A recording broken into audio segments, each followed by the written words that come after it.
On the cold morning of November 29, 1970, a father and his two young daughters were hiking through Isdalen, a steep, fog-shrouded ravine just outside the city of Bergen, Norway.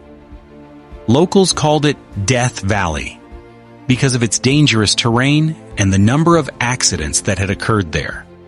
What the family discovered that day would give the valley a darker meaning forever. Hidden among the rocks was the burned body of a woman, lying in a strange, almost staged position, her back against a boulder and her legs bent unnaturally beneath her.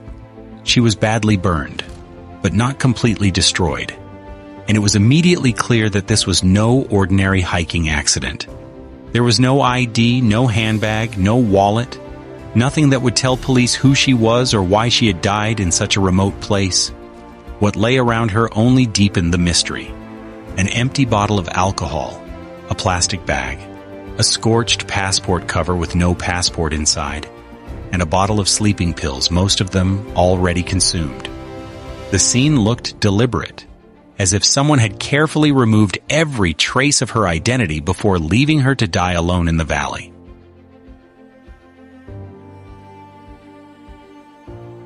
An autopsy soon revealed something chilling. The woman had not died from the fire alone. She had ingested a large amount of phenobarbital, a powerful barbiturate sleeping drug, and had also inhaled large amounts of carbon monoxide from the flames. In other words, she had been heavily sedated, possibly unconscious, before the fire began. The burns were severe, but they were not enough to completely destroy her body, suggesting that the fire had not burned long or hot enough to be a genuine attempt at cremation. Even more disturbing was the position of her body. Her arms were clenched in a defensive posture, and her hands were curled tightly, as though she had experienced fear or pain. This raised a terrible possibility that she may have been alive when the flames began.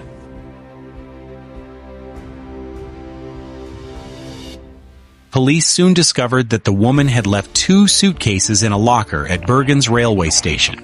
Inside was a bizarre collection of wigs, sunglasses, makeup, and carefully chosen clothing, all with their labels removed. Whoever she was, she had taken great care to erase where her belongings came from. Even more strange were several notebooks filled with coded writing, strings of letters, numbers, and symbols that meant nothing at first glance. When cryptographers analyzed the notes, they discovered that the codes were actually a travel log, recording dates, hotel stays, and movements between cities across Norway, Germany, Belgium, Switzerland, and beyond. The woman had been moving constantly, never staying in one place for long and always under different names. She was not traveling like a tourist, she was hiding.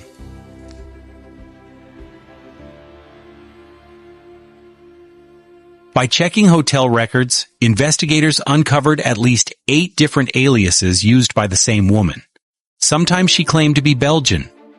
Other times, she said she was French, German, or Dutch. She often changed rooms if she felt watched, and she paid in cash, never using credit cards or leaving a traceable trail. Hotel staff remembered her as elegant, reserved, and slightly distant. A woman who carried herself with confidence, but also with constant caution. She told different stories to different people about why she was in Norway.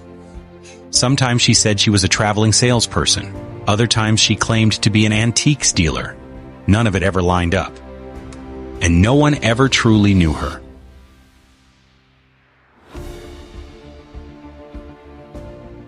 Perhaps the most haunting clue came from her teeth. Forensic dentists examined her fillings and crowns and found something extraordinary. The materials and techniques used did not match anything commonly seen in Western Europe. Instead, they closely resembled dental work done in Eastern Europe, behind the Iron Curtain, in places like Czechoslovakia or the Soviet Union. This single detail changed everything. Suddenly, the Isdal woman was no longer just a mysterious traveler.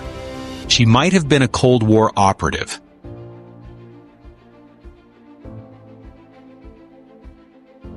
Norway in 1970 was a frontline state in the Cold War. It bordered the Soviet Union and hosted sensitive NATO military installations. Bergen, in particular, was a hub for naval and missile activity. The coded notes, multiple identities, and secretive behavior of the Isdal Woman all fit the profile of someone gathering intelligence. Witnesses later came forward to say they had seen her in the valley shortly before her death, dressed in dark clothing, walking alone as if she had a destination in mind. Others recalled her meeting unknown men in hotels and then abruptly leaving. No one ever came to claim her body. No embassy, no family, no government. It was as if she had never existed.